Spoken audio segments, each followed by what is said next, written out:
Hi guys, and welcome back to How I Failed in Business, the podcast that's not here to celebrate the successes, we're here to celebrate the losses.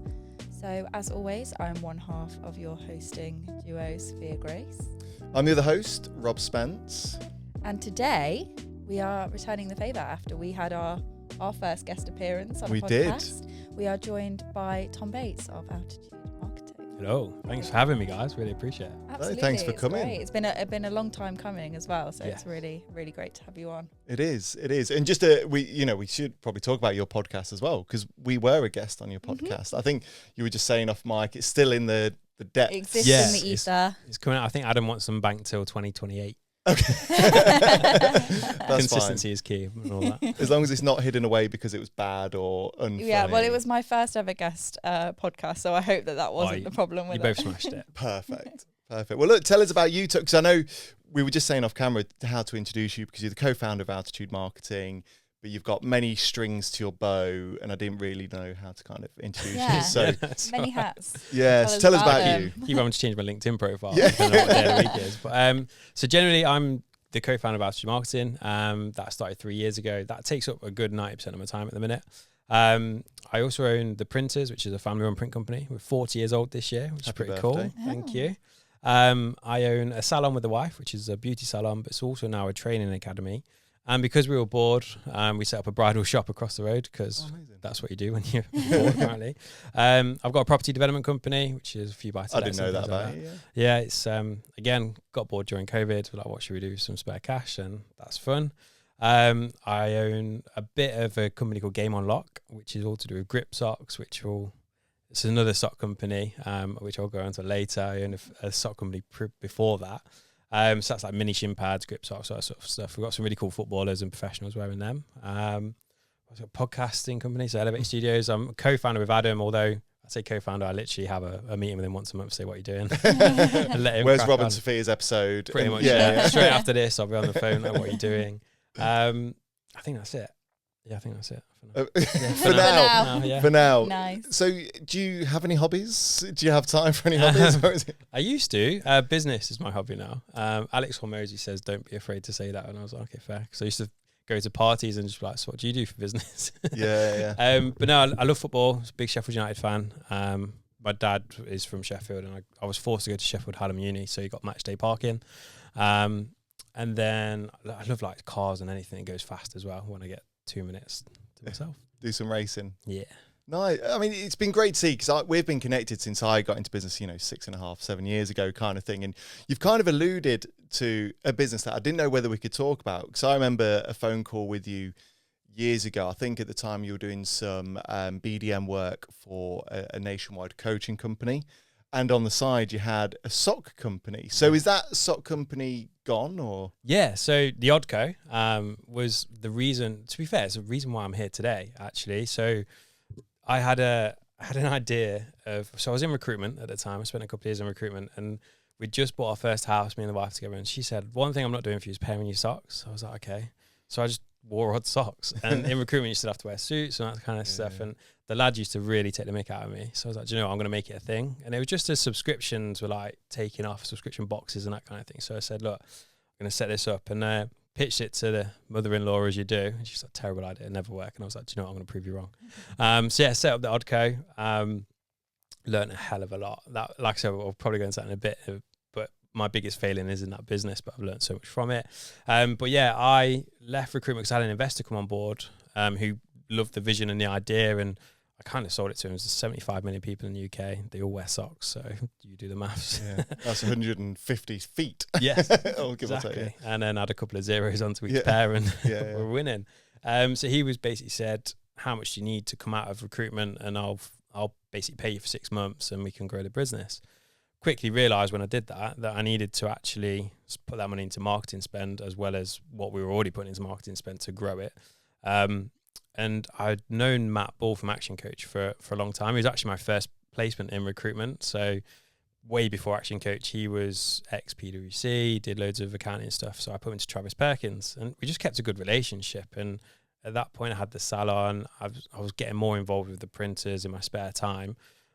So we were his first ever coaching client. So it kind of all sort of marries up really nicely. And so when I left, left, I went into the Oddco. We systemized it so that basically I wasn't actually doing anything. I remember calling him one day and I was like, I don't actually know what I'm doing. Like, we've got the marketing sorted. Someone packs the socks, someone sends them.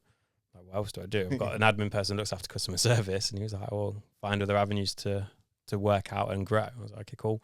But ended up then just focusing on the printers. And Matt said to me, why don't you come and be a BDM for me a couple of days a week as well and top up your cash flow and everyone's a winner. I was like, okay, cool. So literally paid to network, which worked really well because I was basically doing selling print and coaching. I know Matt listens to this show as well, so please don't tell me off. Well, he's going to be a guest very soon, so we'll reveal it. We'll reveal it all. Yeah, he'll be an awesome guest. Like, we still work with him now, so I've worked with Matt for 9 years. Wow. He's still very much involved in a lot of what we do in our decision making, and the best business coach I've had. So we've had a couple. So amazing. Can I? Because we were talking yesterday. We had a guest on recently, Cassie Davison, talking about.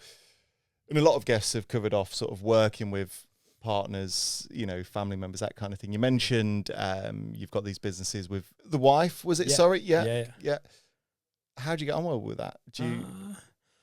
It's interesting. I've learned to... That's the sound of a man who's married. Well, I've learned to pitch an idea and then let that sort of just bubble over. And then a couple of weeks later, normally, the wife has an amazing idea that's very similar to the idea I pitched a couple of weeks prior. That seems to keep the relationship very... So it's all about planting the seed. Essentially, yeah. We were talking about a price rise the other day because obviously with what labour are doing and cost of living and everything going up, we've always been super competitive. And when I sort of said, look, I think we should stop. We've just gone over the VAT threshold as well, so we don't really have a choice. It's like, I've sneaked the price up slightly. It's like, can't do that, terrible idea, I'll lose all my clients. And then I came home, I think 3 days later, she's like, yeah, I've been speaking to a couple of people. I'm going to put my price up 10%. I was like, sounds great. Yeah. Awesome. Like, what an idea. Yeah.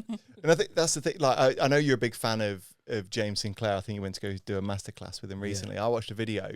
I tell you what, before I go on to my point, what are your viewpoints around VAT? Because there's a lot of small businesses out there that will do everything they can to keep their turnover below that threshold. What's your views on it? I disagree. I hate the whole threshold thing because, again, like, we not played the system, but we did everything we could to stay under that threshold. But for me as an entrepreneur and a business owner, it's so restrictive, and it pains me when I almost feel bad because you're trying to find ways to avoid it, but also grow, and you can't do both. It's inevitable at some point. So they either need to. I think James has an idea of bringing it right down. Which, I think it says £10,000. I think, which kind of makes sense. But I also think, or hire it, or make it dependent on an industry. Because there's lots of small independent businesses, i.e. salons, barbers, etc., that you probably could get to 150k fairly easily. So you're still adding to the economy. We employ 6 girls for it. So it's like we're still doing our bit. But also, when you add VAT in, our profit margins drop because you can't charge too much more because you're then overpriced compared to all your competitors. And because it's not a necessity, so a lot of clients are fickle and just go wherever it's cheaper. Even if it's a quid cheaper sometimes as well. I'm just like, wow, you've been a client of ours 10 years. It happens. Yeah. And have you noticed, sorry, I think you've got a question, Sophia. I'm sorry, we'll shut up about VAT in a second. Was that a different mindset between, because obviously you've got your B2B businesses under Altitude, Elevate and everything else, and then you've got your B2C businesses under the salon and the bridal shop. Is there a different mentality around VAT for both markets, or are you just... Yeah, I'd say so. It's approached really differently. So the B2B stuff is kind of inevitable. Like, we made Altitude VAT registered before it even needs to be, because I was like, charge VAT, you look more professional, it works better. Plus then it's kind of, you're doing it from the start. You haven't got to rearrange all your pricing when you get there. Whereas the service-based stuff, and to be fair, the bridal shop, we're just probably going to go VAT registered straight away just due to the margins and the average order value is quite high. But yeah, it's almost like a hindrance in smaller businesses, I think, especially service-based, where you can't claim anything back. We literally sell time and products are less than 10% of our revenue.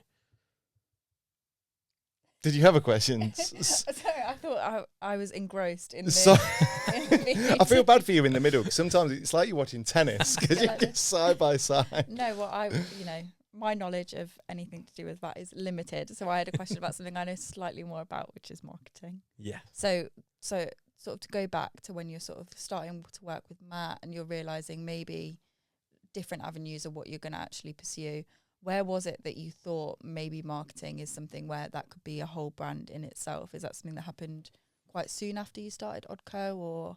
Yeah, so what we realized, I learned a lot with vodka, like I say, but the marketing side, I thought because I was a male wearing these socks, I need to market to males.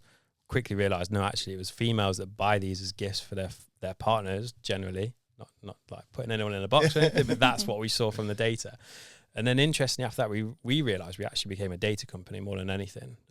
So our focus was more on how do we acquire people's emails and their details more than getting them to sign up to a free subscription or a free box. And then I was listening to your episode on the Gusto and HelloFresh a couple of weeks ago, and that it was kind of like we went through all of that. We went through the free box, free delivery, all that sort of stuff, just trying to figure out how to get customers and then keep them.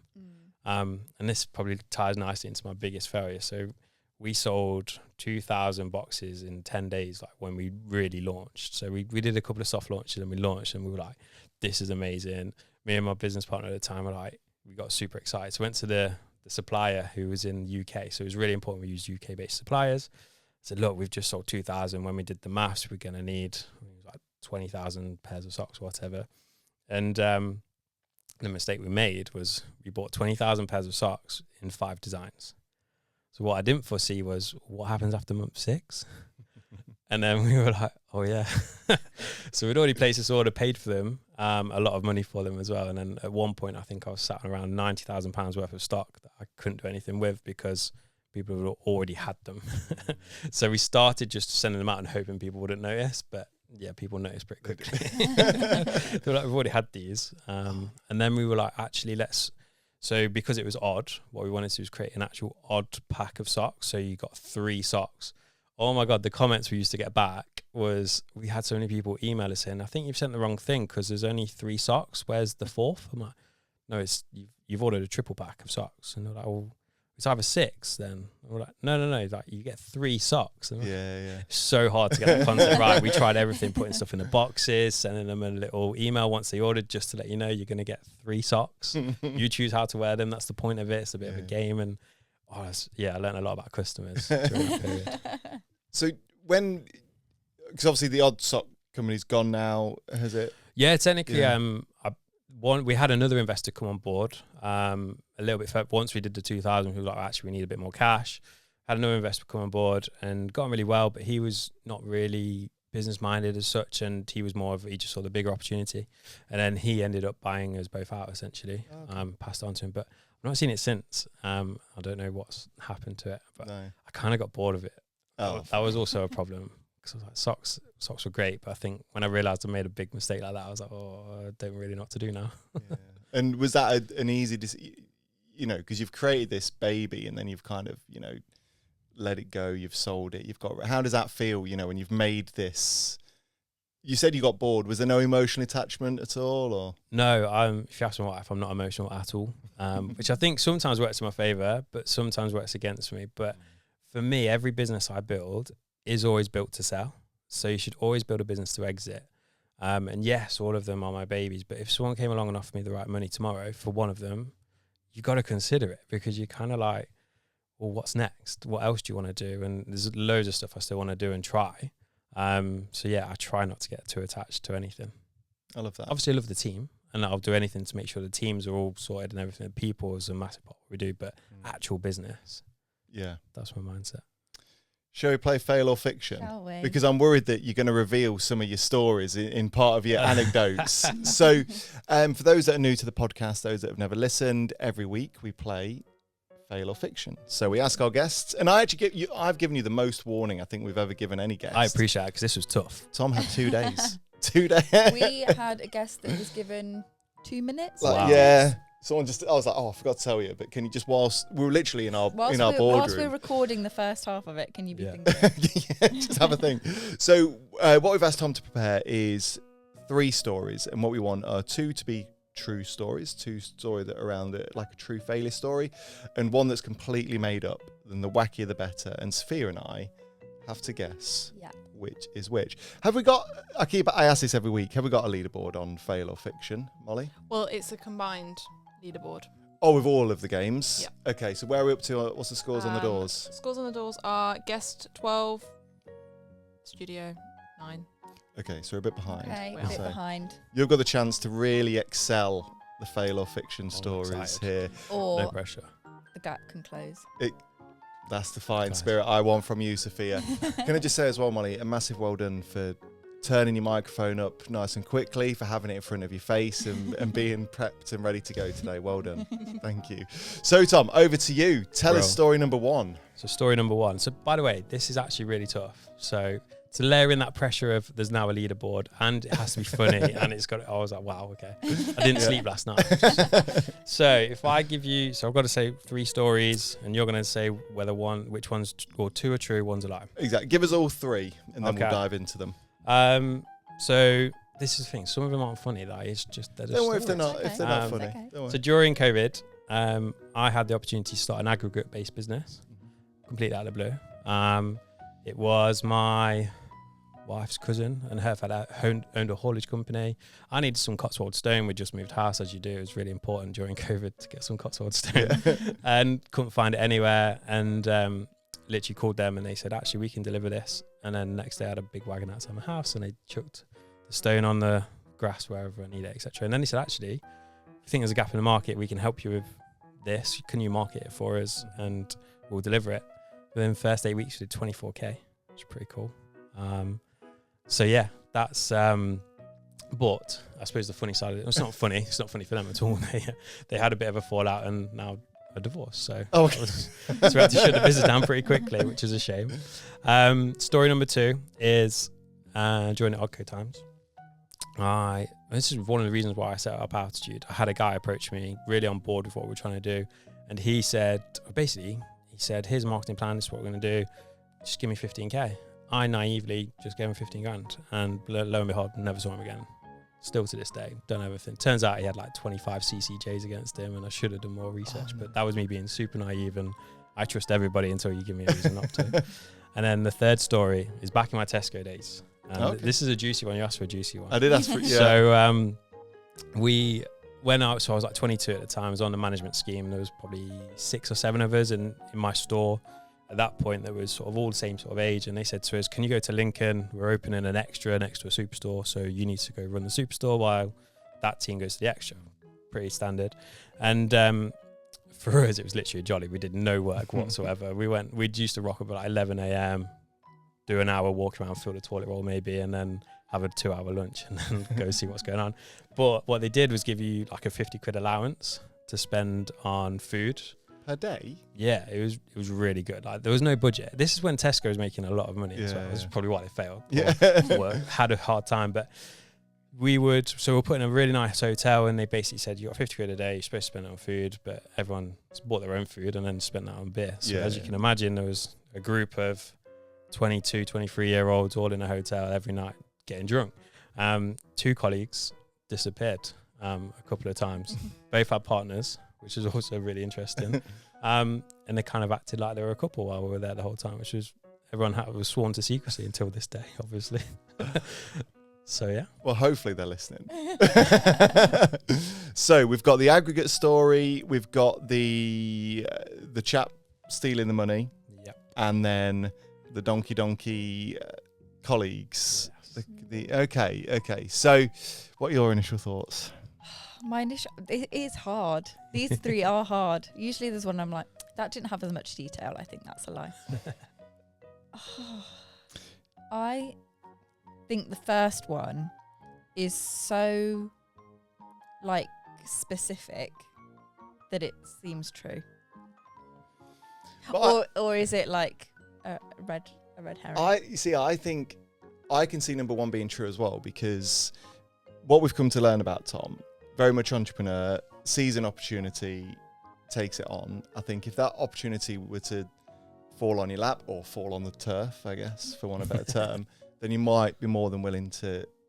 I think so. I think it makes complete sense for someone that is an entrepreneur to see a business proposal and say, I will pursue this. And nothing went wrong with the business. Something went wrong in their marriage. Yeah, absolutely.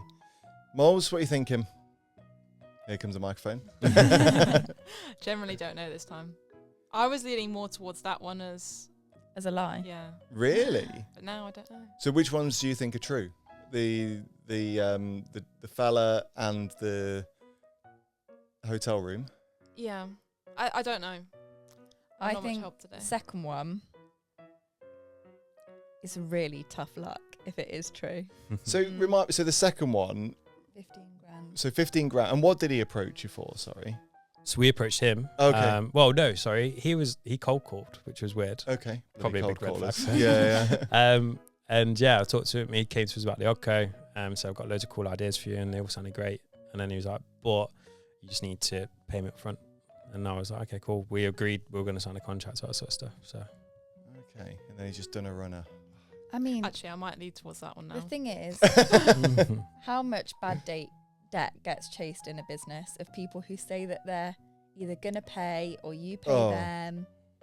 Yeah. Is Too this, much. Is this rare? It does No, happen. I don't think it is rare, to be honest. I think it's... Early in business, naive.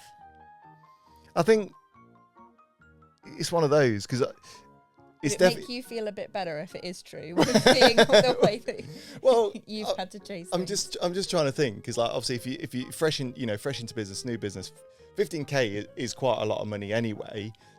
But especially when you're sort of new and fresh into it, would someone with your intelligence, and I feel really bad saying this now, if it is true, would someone with your intelligence just pay upfront 15k? I could understand if a proposal comes through for 15k and credit terms are agreed and X, Y, Z, or pay on complete, whatever. To pay up front, I think is a bit. I feel awful now. I'm saying. Like, I don't know whether I've said too much. What about the third one? Oh, 100% real. No question about it. If Okay. there is one thing that people that work together will do, it's make really, really stupid decisions. Might not have been a stupid decision. Could be a fun decision. Maybe. We're not Could here to be. judge. We're not here to judge what they did or what they didn't Mhm. do. 100% true, right? I You've got early 20s people, right, with some spare cash. They're staying away from their partners. When the cat's away. The Tesco workers shall play. Mm-hmm. I mean, shall we lock in on that one? Should we lock in on that one being true? So, Tom, we believe that the story of your colleagues getting it on till the break of dawn is the true story. God, do you want me to reveal the answers? Just We'll that. just lock in Is that that one. Okay. is that the true story? No.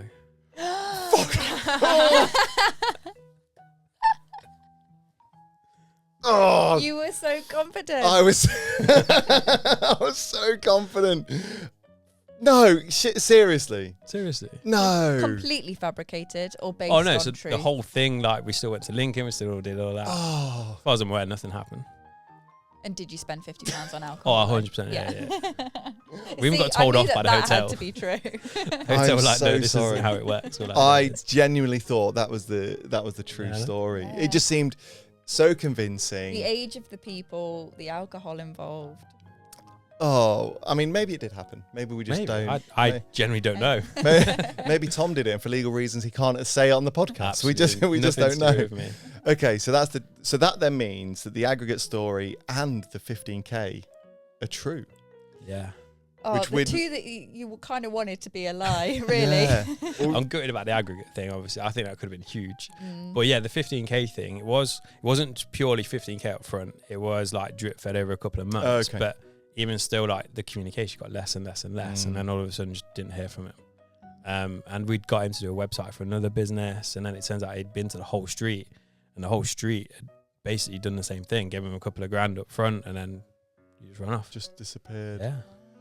Well, I want to dive into that a bit, because there's some stories that I think we need to, and some learnings that I think would be good to peel into. But I think I can see them at peripherals. I'm getting the Molly wave, which means we're slowly approaching the break. Molly, do we have enough time to play Mystery Mishaps before the break, do you think? No? No. So what? That was a hard no. No. So what we'll do, we'll take a very short break there. Stay tuned for these messages, and we'll be back in just a moment. Do you need digital marketing services? No, you cut me off. You weren't going to say anything. What even is digital marketing? That's something we hear from clients all the time. It's an ever-changing world on the internet at the moment, and you can't be expected to know it all, but we can. And we do. You can contact one of our digital marketing agents today and find out exactly what services we could offer you. Are you struggling with social media management, personal branding, website design, SEO? Would you like to see what paid ads might be able to do for you? Or perhaps you want to run a new campaign over email? We can handle this all for you. So get in touch today Should I have looked at you? Stop. You do the rest of it. You were smashing that. I don't want to take that over. Yeah, visitors at www.paragonsalesolutions.co.uk. I'm very blessed to have a great digital marketing team. We've got Sophia, who has come in and absolutely smashed it. And we've got Molly, who is an ever-present gem of a digital marketing whiz. If you need any help in getting more bookings, inquiries, leads, sales, anything like that, get in touch. Hello and welcome back to How I Failed in Business. I'm joined by my ever wonderful co-host Sophia Grace and the conniving, I'm going to say conniving because you caught us out on Fail or Fiction, Tom Bates, the co-founder of Altitude Marketing. So you just caught us massively out on Fail or Fiction there. And the two true stories obviously I want to dive into because I think there's some learnings that I think we should all take from. But do you fancy playing another game? Let's do it. While we lick our wounds, we'll see if we can redeem ourselves. Absolutely. Well, when you sent the brief through and mentioned potentially bonking, I was like, he's going to fall for that all day long, isn't he? Well, yeah, because I did say, because Tom messaged back and said, I'm not too sure what to say. I said, look, it can be like, you don't have to say, oh, you know, I turned into an alcoholic because my business went down the drain or whatever. Like, just, you know, you caught two colleagues Keep it light and donking. breezy. Yeah, like it could be anything. So yeah, it was a bit of a red herring. So mystery mishaps. We've got the music playing, Moz. So mystery mishaps is an easy game, okay?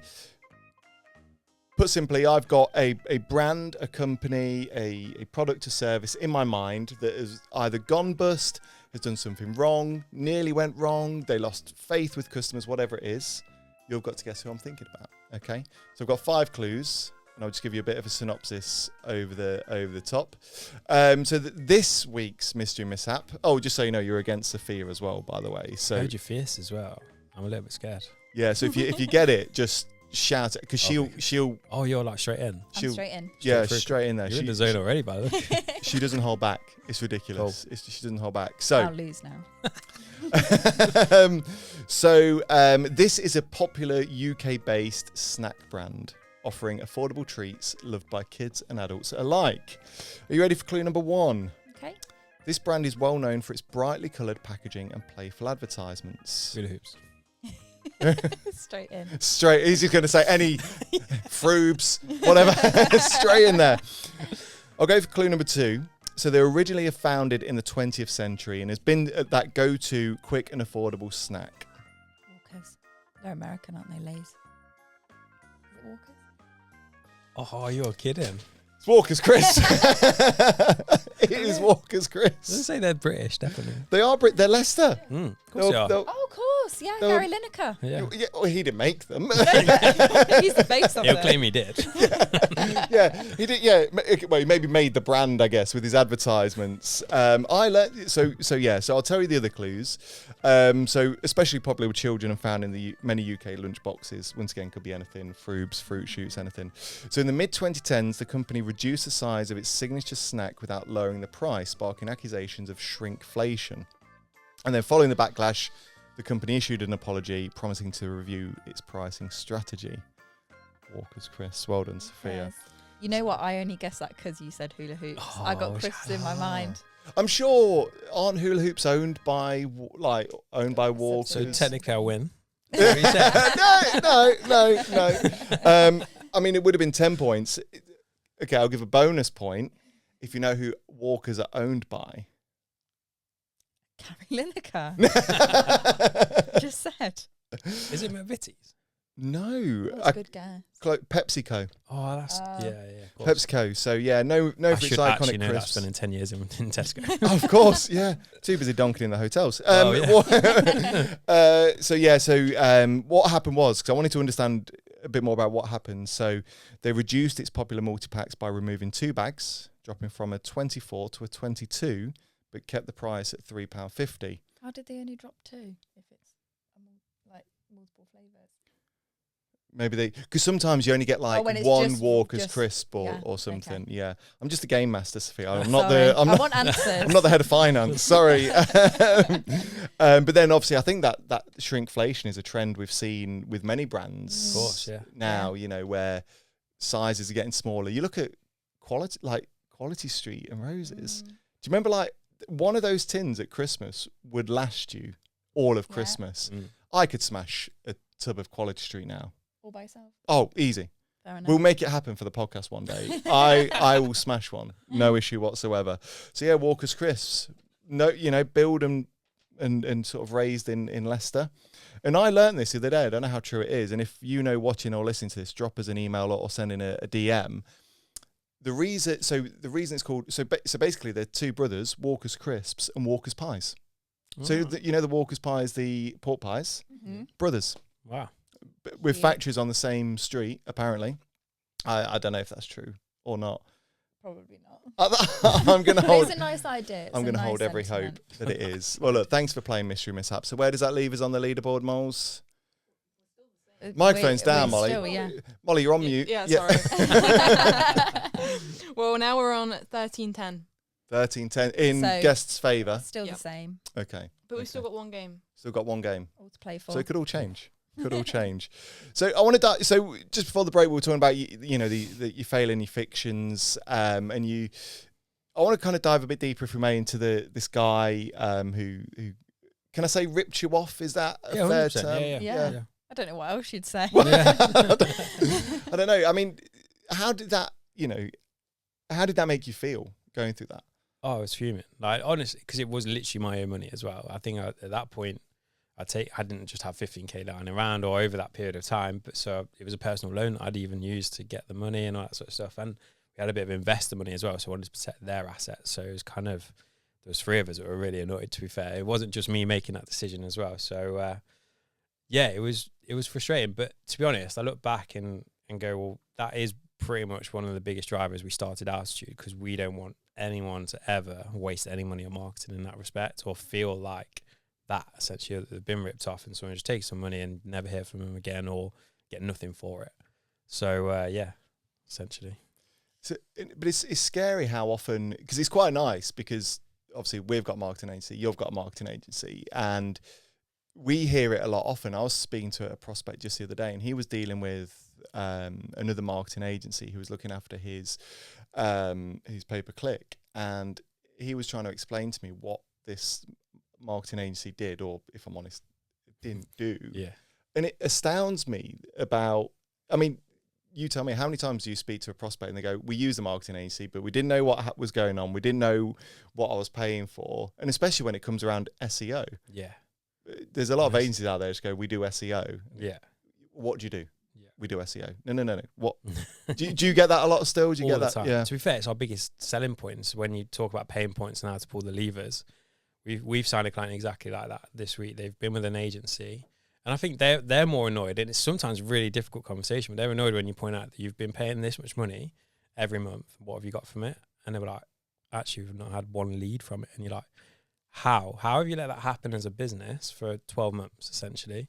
But some agencies, and there's some terrible agencies out there, I think that's why ourselves do all right, because you like, as an agency owner, if I found that out that our team was doing that, I would be livid. There would be hell to pay essentially. So to go that long and not have any results, you've got to switch it up. But that just shows that communication is key, and reporting like as a monthly thing is a minimum. We communicate every week, so we're telling you if there's no results essentially, and that seems to really help us sell what we do. There's a lot of mopping up the pieces though, isn't there, at times? Yeah. I think It's challenging. It's challenging to sell marketing anyway. But it's even more challenging when you're faced with it. I got called worse than an estate agent a few months ago. Never worse than an estate agent, never. How? And he was like, whoa, what are you selling? I was like, I'm selling your results. And he was like, you can't guarantee them, though, can I? I was like, no, but I can definitely show you what we're doing to try and get those results. So it's a tough old gig, but when it works really well. Yeah. Like we 10x the client in a month the other day. Wow. They were amazed by it, and it's like they've literally paid for your whole management fee for the year in 1 month, so the rest of it pure profit. Amazing. No, that is fantastic, and it is tough because, like I say, I guess it devalues and devoids what people like us three, and obviously Molly in the corner there, kind of want to do. We want to be the good people in business, but we kind of have to tidy up and mop up, don't we, at times? Yeah, a lot. Yeah, which is always tough. Yeah. So if you could go back, and there's going to be people listening to this who, sort of maybe have been approached by, dodgy, I'll call them a snake oil salesperson, who's kind of, ripped you off. What should people do you think? What would you have done differently?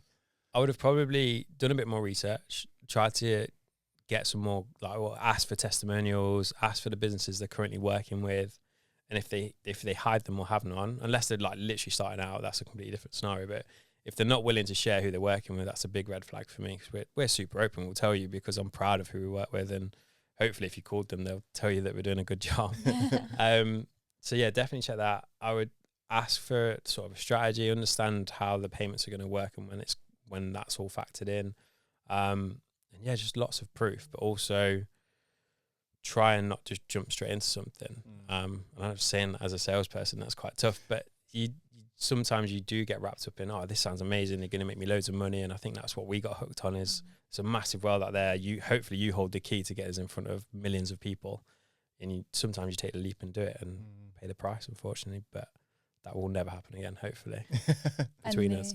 The first business, which was really just a shame in the end, is that something that you still think is that kind of a passion project that lies in the back of your mind, that one day you could bring it back around? Absolutely. So I'm a bit of a geek when it comes to lorries and big toys. So I was literally following some of these lorries around, recording it for content. And I was like to the driver, can I have it on the crane? Like, can I just jump in? He's like, no, you haven't got a high vis. I was like, I'll get one of them. But no, it was really like, I love big toys and all that sort of stuff. But we went from, basically how it worked was they would give us so they had obviously a full-time contracts with people. They'd give us one wagon on a Friday afternoon.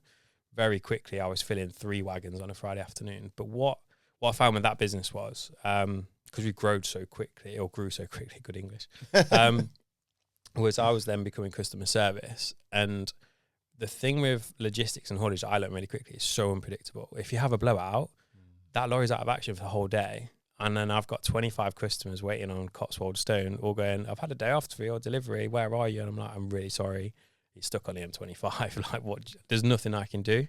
And a lot of people are understanding, but there's always someone that's not. And it's like, it's frustrating. And that was kind of, we were trying to balance that out a lot quicker.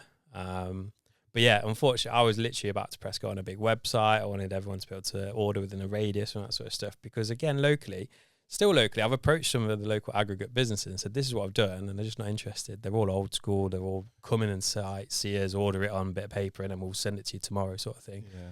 Which is, it's a shame. But yeah, I would love to ignite that again. More so I could hopefully go drive a lorry around. Maybe as a special episode, we can like hire one out. We can mic you up, and we can go for an experience of you Trucker Tom driving. He's got the nickname already. But it's because I used to work selling 5 food ingredients. You know, there was I always think, you know, I sometimes look, and I guess you do the same. You look at like other business models and think, well, how would I do that? How would I do things?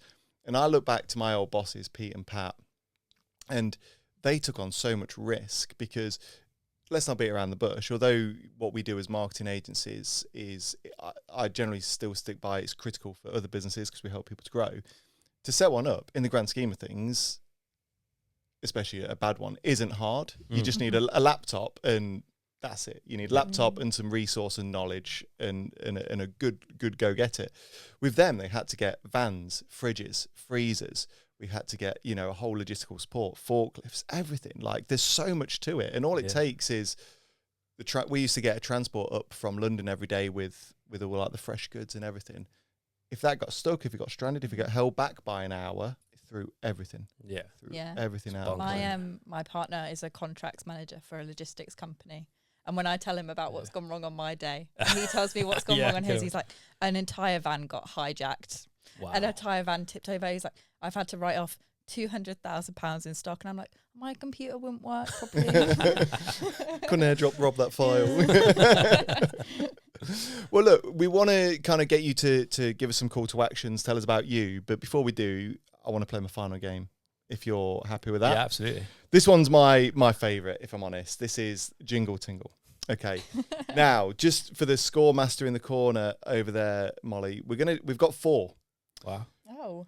Got 4. So every week I hunt down old vintage adverts, jingles, slogans, TV ads, whatever they are. You've just got to guess who they are. Once again, you're pitted against Sophia. So it's Sophia against Tom. Reminders of the scores again, Moles. Scores are 13-10. 13-10. So because we've got 4, there is a chance, Sophia, we could win here. We could. No, because it's an average. Oh, it's an average. Yeah. Okay, I have no idea how you work. Molly's just scores out. Molly's got it. As long as Molly knows that, I have no idea what the fuck's going on. But anyway, so, I think I understand. Whoever gets the most wins. 1 Yeah, point. you win point. the game Okay. as a Otherwise, whole. it would be a massive. Okay, it'd be like rugby scores. Okay, Yeah. okay. I didn't know. At least I know. I'm learning stuff about my own game. Learn something new every No, day. now I'm not going to do pressure. Yeah, I know. But we got 4. These are easy. These are easy. You should be shouting them out within seconds. Right. And if not, shame on you. Okay. Oh. Are you ready for the first one? Yeah. Okay. Here we go. Just to make sure I got the sound up. You know the one. You buy one, you get one free. I said you buy one, Oh, you get what's the one company free. Windows and doors. Yeah. Every single window door that you buy, I'll give you Are another they one. just called Absolutely something free. windows and doors? You don't know the brand Is it name? like 1, 2, 3 windows or something? No. See, it's not that easy. I thought you'd get this. And he's like pushing them over. Yeah, I I think can so. talk you Yeah. through the advert. Yeah. Yeah. Just no idea on the company. Everyone can see the advert, can't they?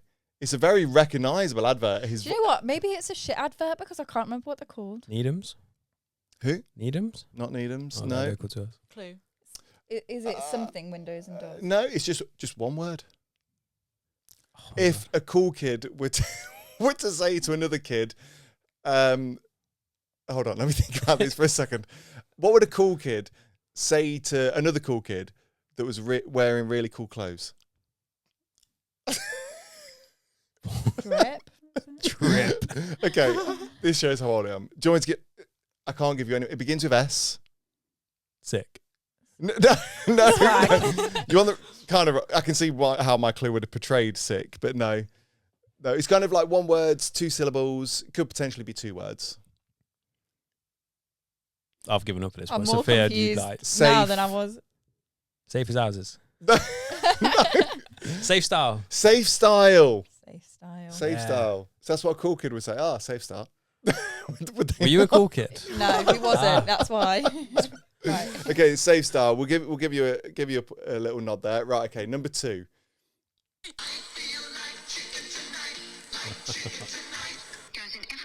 I can literally. What is I it? can see the advert. I It's don't gravy, know this isn't one. it? Come on! I thought it was so easy, Molly. No, I don't Octo. know. Bisto. Bisto. No. I'm gonna play it again. Is it For those like of you, Pucker Pies or something? Bird's No. eye. no. I don't know it. Right, play it again. Now, for those of you playing at home, I really hope you are sort of like shouting at your device like I am right now. Here we go.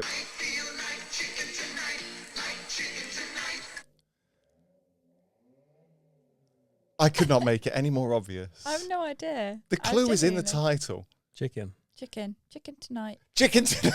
Oh, Wow. It's been a long day. Did you never have chicken tonight as a I kid? never had. I'm having chicken tonight, but I've never had. Oh, did Molly? No. It was like maybe it was just the upbringing I had. It basically it came in. It was just a jar sauce that you'd slow cook your chicken in. And so there was one that was like a creamy kind of like a mustardy chicken. There was one that was like a Spanish chicken. I remember it. There you go. How There old are you go. you? We're the same age, aren't we? Yeah. 34. How old are you? 33. Oh, okay. What's That's a bit older. Yeah. Must Age have just, out. that year must You have just you changed. youngers don't understand what you missed. Right, here we go. Once again, well, I think this is an easy one. How gone? How gone? Cow gone. Oh. Yes, very easy. Washing machines live longer with cow gone. Dad's. Yeah. Right, you ready for the final one? Gone. The final one. Here we go. But I could still save up to 150 quid on my car insurance. Oh, yes. Oh yeah. I can literally see it. I can see it. I'll play it LV? again. Not LV. Not LV. But I could still save up to 150 quid on my car insurance. Oh, yes. I can Very see it. iconic. Is the mascot and Is it that the dog? Yeah. Churchill. Oh, Churchill. Churchill. Nice, Molly. So I've got to give So that is to it Molly. 2-on-1? I've got to give that to Molly, I'm afraid. It was Churchill with the nodding dog. It's been Yeah. going around for decades. I don't. Is Churchill the dog still a thing? I don't know. Yeah. If it Yeah, is. he's more animated now, isn't he? He isn't, or he is. He is. Oh, is it? Yeah. Yeah, iconic. Some 4 iconics. I thought you'd get all of those. They were good. They were good ones. So, who, on your average way of working out the score, Molly, how are we looking on that? So now the scores on the doors are guess 13, 11 to studio. Oh, I feel terrible. We're catching up. We're slowly we catching go. up. Hopefully by the end of the season, we'll end up winning this, maybe. Okay. But look, Tom, I'd love to chat to you all day. I feel like we could chat all day, but unfortunately, I've got a very important business meeting on the golf course that I need to attend, hence why I'm wearing this attire. But obviously, I want you to tell us about your podcast. Yeah. Where can people hear your podcast and tell us about your business and how can people stay in touch? Yeah, bro. I feel bad on Adam. It's Adam's podcast. I co-host occasionally, but it's Business on a Beanbag on all the major platforms. And then to get hold of me is on LinkedIn, so Tom Bates. And then if you want to find Altitude, it's altitude-marketing.co.uk. Amazing. And we'll make sure we drop... Yeah, we'll put all the links for that down below. Yeah, 100%. And when our episode is released... in we will let you know. 29. Let us know. We'll be screaming and shouting about it. You'll know. Yeah, we'll give it a good push because I think like your podcast is great and it's quite a nice jovial way of looking at business, similar to this, where it doesn't have to all be die of a CEO, bomb, yes. Let's make you cry kind of thing. It was a nice experience, wasn't it? Oh, I'm glad you enjoyed it. It was a good experience. But no, Tom, thanks so much for coming in. Yeah, thank you guys for having me. We need to start with deciding who was going to wrap these up before the podcast, don't we really? Well, I opened up, so do you want to? I'll take this one. Well, look, thanks so much for joining us for today's episode. As always, it's been an absolute pleasure. Please do hit that subscribe button, hit the follow button, and make sure you share it with at least 2.3 of your friends. That'd be absolutely fantastic. If you do want to come on the show as a guest, we'd love to hear from you. Or perhaps you've got some anonymous stories you want to share and you're not too open and public about sharing your name, just drop us a DM on any of the socials or email howifailedinbusiness@gmail.com. As always, I've not been blah, blah, blah. I've been Rob Spence. And I've been Sophia Grace. Until next time, all the best.